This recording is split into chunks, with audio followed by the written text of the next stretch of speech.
സംഖ്യാപുസ്തകം അധ്യായം 22. ഇസ്രായേൽ മക്കൾ പുറപ്പെട്ട് യെരിഹോവിന്റെ സമീപത്ത് യോർദാൻ അക്കരെ മോവാബ് സമഭൂമിയിൽ പാളയം ഇറങ്ങി. ഇസ്രായേൽ അമോര്യരോട് ചെയ്തതൊക്കെയും സിപ്പോരിന്റെ മകനായ ബാലാക്ക് അറിഞ്ഞു. ജനം വളരെ ആയിരുന്നതുകൊണ്ട് മോവാബ് ഏറ്റവും ഭയപ്പെട്ടു. ഇസ്രായേൽ മക്കളെ കുറിച്ച് മോവാബ് പരിഭ്രമിച്ചു. മോവാബ് മിദ്യാന്യ മൂപ്പന്മാരോട്, കാള വയലിലെ പുല്ല് നക്കിക്കളയുന്നത് പോലെ ഈ കൂട്ടം നമ്മുടെ ചുറ്റുമുള്ള എല്ലാവരെയും നക്കിക്കളയും എന്ന് പറഞ്ഞു.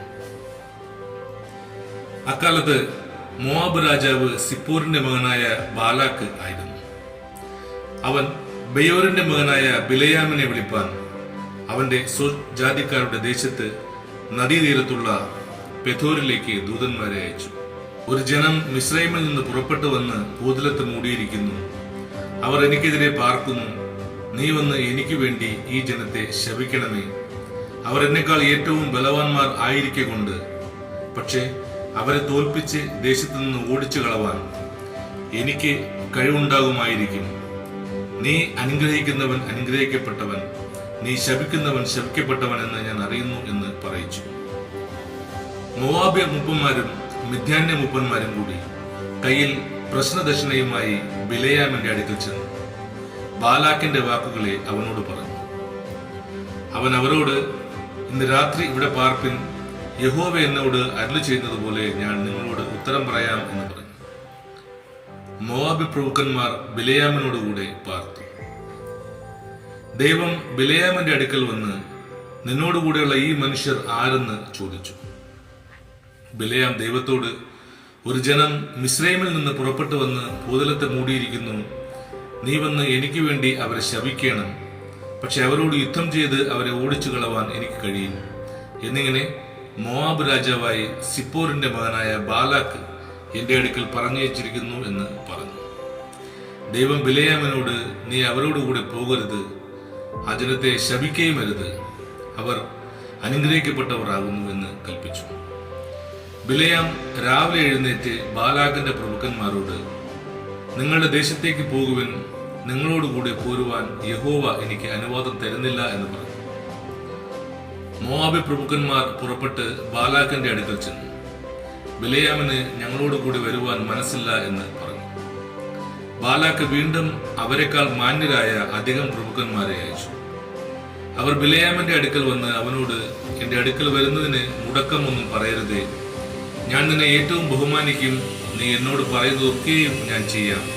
വന്ന് എനിക്ക് വേണ്ടി ഈ ജനത്തെ ശപിക്കണമേ എന്ന് സിപ്പോറിന്റെ മകനായ ബാലാക്ക് പറയുന്നു എന്ന് പറഞ്ഞു.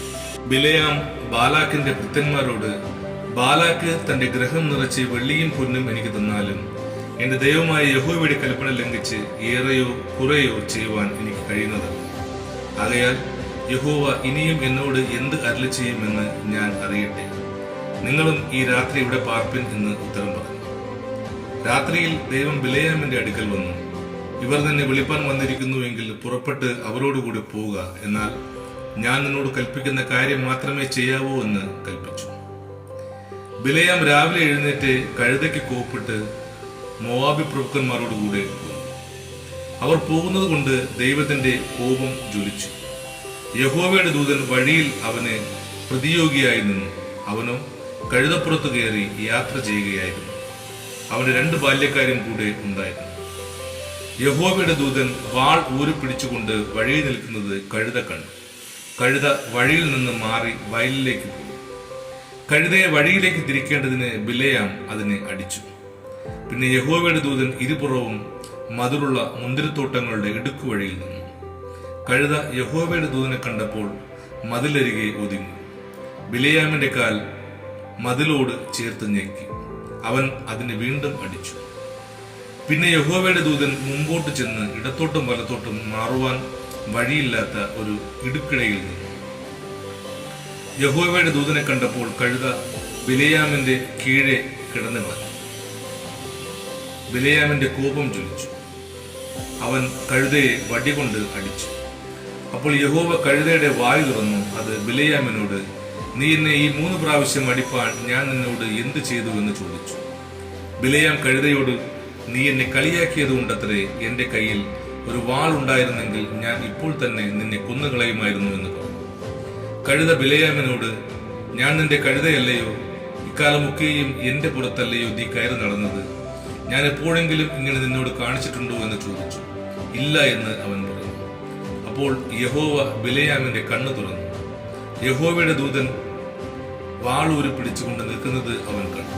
സാഷ്ടാംഗം വീണ് നമസ്കരിച്ചു. യഹോവയുടെ ദൂതൻ അവനോട്, ഈ 3 പ്രാവശ്യം നീ കഴുതയെ അടിച്ചത് എന്ത്? ഇതാ, ഞാൻ നിനക്ക് പ്രതിയോഗിയായി പുറപ്പെട്ടിരിക്കുന്നു. നിന്റെ വഴി നാശകരം എന്ന് ഞാൻ കാണുന്നു. കഴുത എന്നെ കണ്ടു ഈ 3 പ്രാവശ്യം എന്റെ മുമ്പിൽ നിന്ന് മാറിപ്പോയി.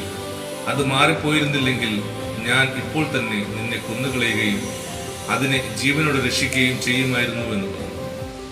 ബിലെയാം യഹോവയുടെ ദൂതനോട്, ഞാൻ പാപം ചെയ്തിരിക്കുന്നു. നീ എനിക്ക് എതിരായി വഴിയിൽ നിന്നിരുന്നു എന്ന് ഞാൻ അറിഞ്ഞില്ല. ഇത് നിനക്ക് അനിഷ്ടമെന്ന് വരികിൽ ഞാൻ മടങ്ങിപ്പോയിക്കൊള്ളാം എന്ന് പറഞ്ഞു. യഹോവയുടെ ദൂതൻ ബിലെയാമിനോട്, ഇവരോടുകൂടെ പോവുക, എങ്കിലും ഞാൻ നിന്നോട് കൽപ്പിക്കുന്ന വചനം മാത്രമേ പറയാവൂ എന്ന് പറഞ്ഞു. ബിലെയാം ബാലാക്കിന്റെ പ്രഭുക്കന്മാരോടുകൂടി പോവുകയും ചെയ്തു. ബിലെയാം വരുന്നു എന്ന് ബാലാക്ക് കേട്ടപ്പോൾ അർണോൻ തീരത്ത് ദേശത്തിന്റെ അതിരിലുള്ള ഈർ മോവാബ് വരെ അവനെ എതിരേറ്റു വന്നു. ബാലാക്ക് ബിലെയാമിനോട്, ഞാൻ നിന്നെ വിളിപ്പാൻ ആളയച്ചില്ലയോ? നീ വരാതിരുന്നത് എന്ത്? നിന്നെ ബഹുമാനിപ്പാൻ എനിക്ക് കഴിയുകയില്ലയോ എന്ന് പറഞ്ഞതിന് ബിലെയാം ബാലാക്കിനോട്, ഞാൻ വന്നിരിക്കുന്നുവല്ലോ, എന്നാൽ എന്തെങ്കിലും പറവാൻ എനിക്ക് കഴിയുമോ? ദൈവം എന്റെ നാവിന്മേൽ ആക്കിത്തരുന്ന വചനമേ ഞാൻ പ്രസ്താവിക്കുകയുള്ളൂ എന്ന് പറഞ്ഞു. അങ്ങനെ ബിലെയാം ബാലാക്കിനോടുകൂടെ പോയി. അവർ കിര്യത്ത് ഹൂസോത്തിൽ എത്തി. ബാലാക്ക് കാളകളെയും ആടുകളെയും അറുത്ത് ബിലെയാമിനും അവനോട് കൂടെയുള്ള പ്രഭുക്കന്മാർക്ക് കൊടുത്തയച്ചു. പിറ്റന്നാൾ ബാലാക്ക് ബിലെയാമിനെ ബാമോത്ത് ബാലിലേക്ക് കൂട്ടിക്കൊണ്ടുപോയി. അവിടെ നിന്ന് അവൻ ജനത്തിന്റെ ഒരു അറ്റം കണ്ടു. ആമേൻ.